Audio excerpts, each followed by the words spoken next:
Years ago, it was at a little theater over here on Belmont and Western. It was a long time ago, but it was wonderful. And I was so impressed with your writing. I invited you to be featured at the Beach Poets. I also host another reading in the summertime on the beach. So we're starting this Sunday. We have an artist coming in from California. Her name is Milo Starr, and my reading is being hosted by Wes Hine this summer because of my incapacity to be able to stand very long periods of time. But anyway, we have James Gordon here. James is amazing, and he's a brilliant writer and an amazing actor as well. Yeah. So let's give a big round of applause for James Gordon. I feel like I ran everybody off. Like, Not at I all. knew the black dude was coming on, so everybody left. No. How y'all doing? Hey, James. How y'all doing? Good. Hey. What's up, baby? All right, jump in. Whenever you finish, jump in. All right, I will. Please. Fantastic. That plan was awesome. The two most modest men in the poetry scene are in the house today. I haven't done this in a while. Thank Kathleen for inviting me. I haven't done this in a while. Wow. Probably, if you watch Chicago Med, Chicago Fire, Empire, anything like that, you saw the Netflix series Ed Gein, you've seen me. Or you see the commercial, the Doliac. I'm on fucking TV all the time. I'm not even gonna sugarcoat that. It came from way in the back to I'm in the front of the freaking camera all the time. So that's what, but I'm back. So All there we go. All right, yeah. Damn, I'm gonna jump in with you. You start, I'll jump in. Okay. I went to the police station with the hopes of filing a police report. I told them what I was filing a police report, and they asked me to repeat myself, and I told them what I was filing a police report for, and they laughed at me. And in between they laughed, and they said, maybe you should go to the Cook County Sheriff. So I said, okay, fine. And I went to the Cook County Sheriff to file a report with them, and they too laughed at me. Told me maybe the feds could help me. I said, the feds? Well, okay, fine. I found the federal office, went in, sat through all the security checks, background checks to finally get in and told them what I was filing a report for. And they wanted to arrest me for wasting their time, and then they laughed at me. The same thing happened with the CIA, and nothing. I went to my pastor and told him what went on, and he said all I could do was pray. And I said, Pastor, I've been praying. The reason I went to all those police stations and sheriffs and CIA and FBI is because she had stolen from me. Not me money, not my car. She had stolen my sight from me because I could see no one else but her. She had stolen my hearing from her because her voice was the song that was on repeat in my mind. She had stolen my breath from me, and somehow or another there was still oxygen in my lungs, but her kiss and the reciprocity of exchange of air was the only thing keeping me alive. And she had stolen my heart from me. So I was a dark-skinned, 6-foot-tall, bald-headed husk walking around. And no one could do anything about it. Moments ago, I messaged her and I told her, hey, this poem I'm doing to start off my set is about you. And she said nothing. And why should she? She had already taken everything. My poem. All right, all right. How you feel? All right. All right? How you doing? You all right? I'm good. Let's go. Let's go. Let's do it. This one's gonna be a little aggressive. All right. Okay. My father, decades ago before he passed, said, son, you shouldn't be a braggart. You should be more humble. Yeah. I've heard that over and over again in my life. In my former moniker as greatest poet alive, they say, oh no, you should be humble. You have to humble yourself. They tell you, be humble, stay humble, keep grinding and be humble. I've never heard a contradiction in my life. How can you grind and be humble at the same freaking time? It can't happen. A lady told me I was in a play, she was the director. She said, James, you're a brilliant actor, but you know, To be humble is godly. And this is the biggest piece of bullshit I've ever heard. I said, no one's ever looked the word up. Nobody's ever opened up Webster's or Thesaurus or went on Google. Now, damn, you can use Google for that shit. and punched in the word. And they say, not conceited, not exhibiting self-love, having no pride. Whoa, whoa. Anyone who does a job for any length of time, they take pride in their work. Yeah. If you go to someone's home, it's clean. They take pride in cleaning their home. I could go on and when pride is necessary, but they tell you to be humble. But they never tell you to be humble when you're sad. They tell you it's going to be okay. Raise your spirits. Raise your spirits. Yeah. They never tell you to be humble when you're mourning.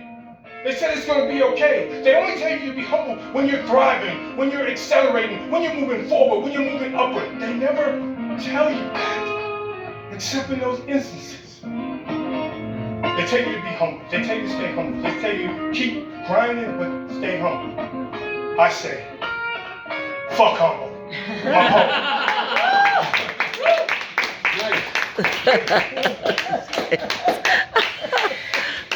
You all right? Yeah. I did not want to go behind sunshine.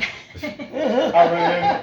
If I didn't think I was more than capable, I wouldn't have. But I just happened to be, so here we go. You were fucking amazing. Thank you And thank you for doing that poem for me. I love that poem. I remember that shit. Amazing. Funny, quick story. I was in a slam with Sunshine and Eric Sirota and somebody else. A young sister. She won. Sirota finished second. I finished third. I was robbed. Like, you know what I mean? I was like, dang, I'm gonna upset the big dogs because I'm not a slam boy. That's not. But I was like, hey, Adrian's grandfather. I was like, yeah, tonight may be the night. I can pull a Buster Douglas. You know what I mean? Here we go. Okay. March 21st, 1992. It is 8:42 p.m. Girlfriend says, oh my God, it's time. You cool? Okay. Girlfriend says, it's time. And I can tell by the time by the puddle of water that is under her feet, water has burst. Oh my God, my daughter is on the way. We get to the hospital quickly. We got all the stuff. They got all my insurance and all that stuff because I was still teaching at the time, so we had pretty good insurance, and that was fine. And I said, here, this is to take care of my daughter. They wouldn't let me in the room with my daughter's mother because I didn't take the Lamaze classes there. We didn't take them there. So I sat in the waiting room and I said, I can't wait to see my daughter. 1:26 a.m., March 22nd, they say, hey, sir, your daughter is here. I go back to sleep. 5 minutes later, they wake me up. Sir, your daughter is here. It is time to meet my daughter. I go in, I look at the babies. They show me which one is my daughter. I said, hey, this one's kind of light. I'm really dark. That's not my daughter. They said, sir, they all come out. They all come out kind of light, sir. She'll grow into it. I said, oh.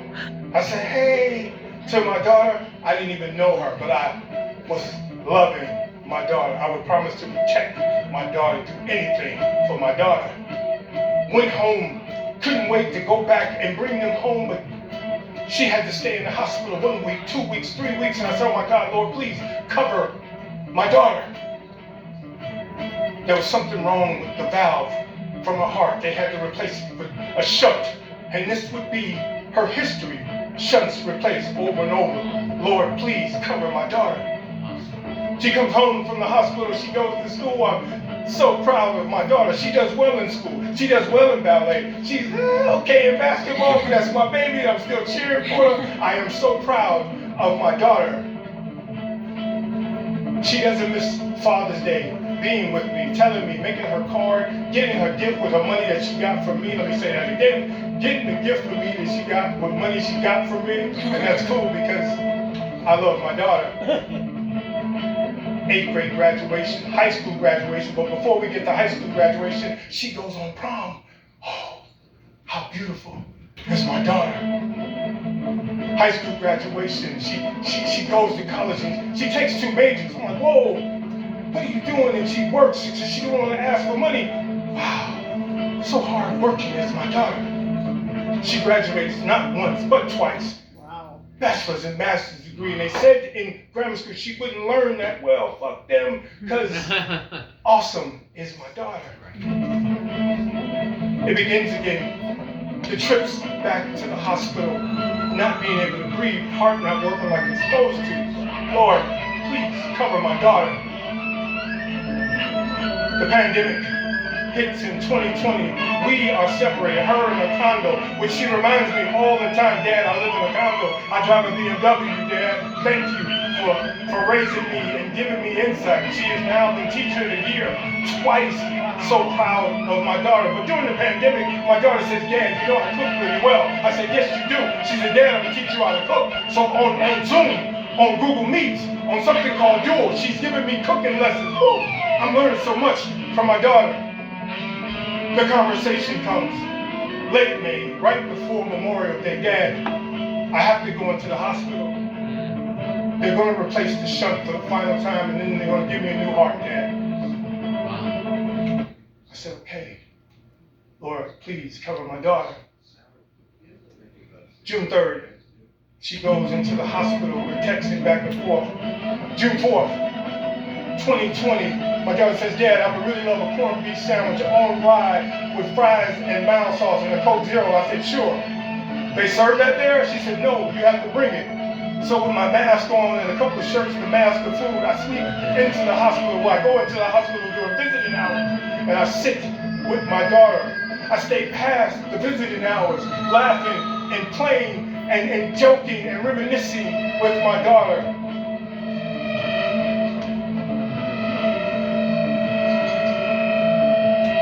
June 7th, 5:45 p.m. The doctor says, come in. These are your daughter's last moments. I said, Lord, you're going to take my daughter? I kiss her forehead.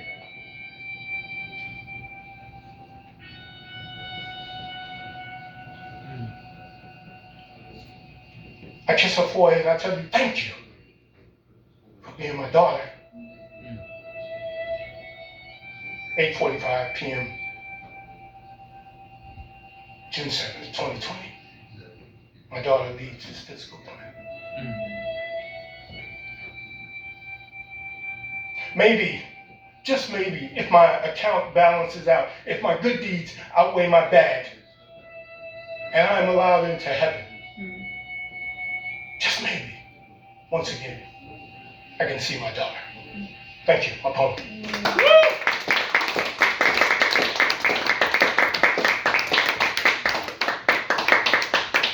It got a little iffy near the end, but a black dude toughed that shit out. And I was like, no. The one of them ugly ass cries, you ever had one of them? That motherfucker was sitting right here. And I said, no, not today. It will be 6 years this weekend.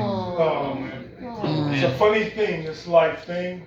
The curves that we're throwing. But the thing I know, and I can tell you honestly, we keep on. We keep on, right? Yes, we Life do. is good. Yes. Okay, here we go. We're going to go the other way with it now. We got the heavy shit out the way. Whoa! Thank you. Okay. The other day, I was drunk and high. Or was it I was high and drunk? Now, before you get it confused, what I mean by high was I was on my 5th slice of pizza from Italian Fiesta, well done, with mushrooms, pineapples, and spinach on top. Yes, pineapple does go on pizza. And by drunk, I mean I was on my 3rd Coke Zero that had been sitting in the freezer because I haven't had a drink since July of 2021. And I plan to keep it that way. So, as I was saying, I was high and drunk and I was contemplating her. Oh, her.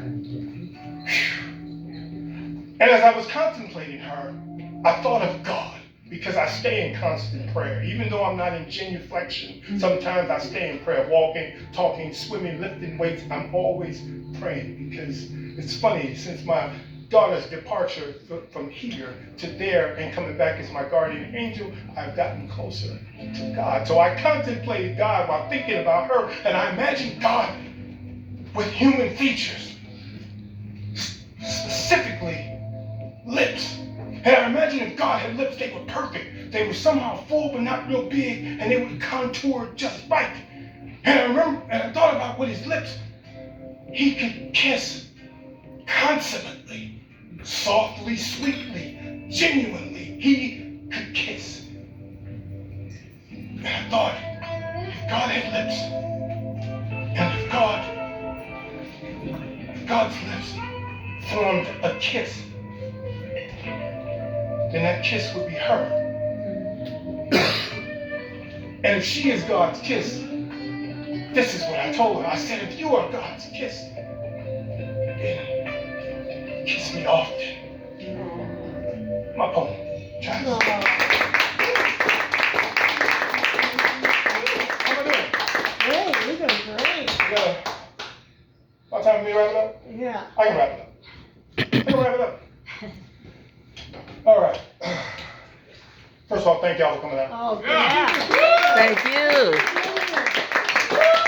Really appreciate y'all. Some of y'all ain't seen in a while. No, so Truly a blessing to see Such a y'all. Whew. I didn't think I was ever gonna be on one of these stages again, cause there's no money in it. right. That was funny because actors shit, and it's not. Well, yeah, it is money. It is paid really well, but poets don't do the shit for money. No. We do this shit. We got shit to get off our chest. We got Yeah, things to get off our mind. yeah. It's our speak. It's our speaking. God gave us this thing so we can speak with our hearts, with our minds, and use our environment. This is aggressive. So if you go up a bit, I greatly appreciate it. Like, yeah, like some that shit that. Thank y'all again. Thank you, Kathleen. Sunshine and Dope. Thank you. Thank you for sharing stage with me. Thank you. Here we go. Thank you to Cafe. Oh, sorry. Thank you to Cafe Galllery. Thank you.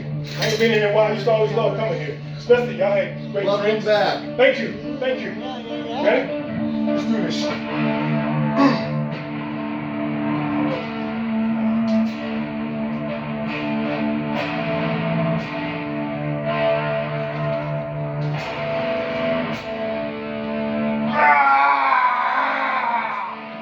I am the monster under the bed.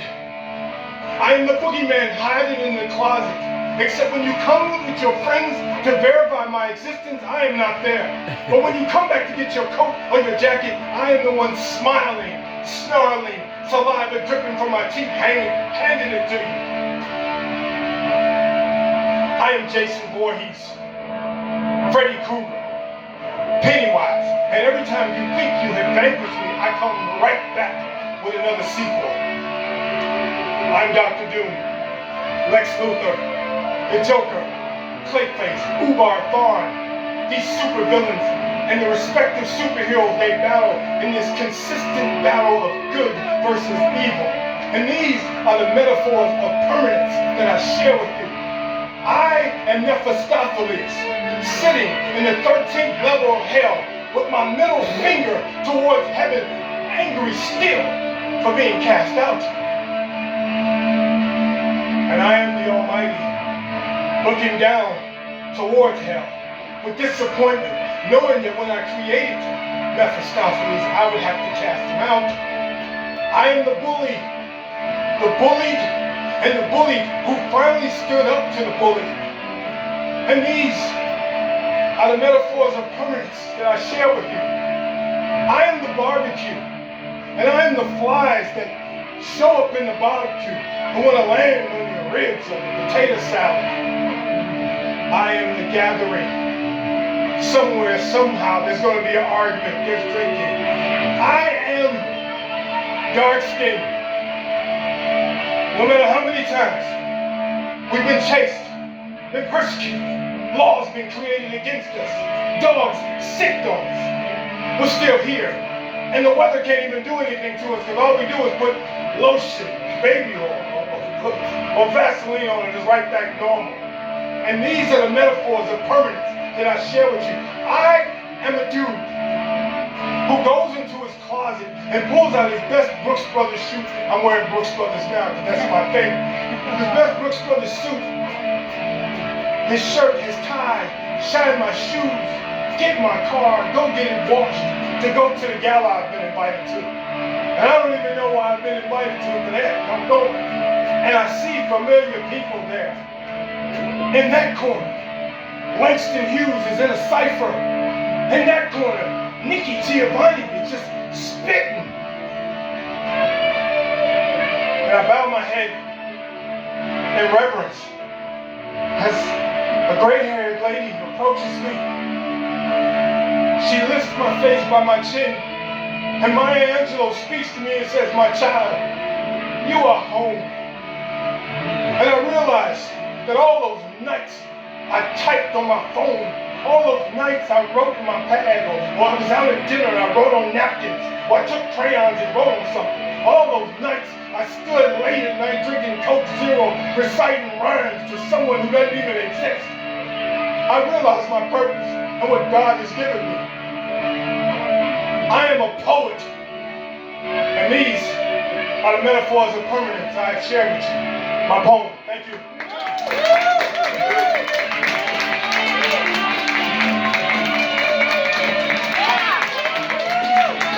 Yes, yes, yes. Thank you.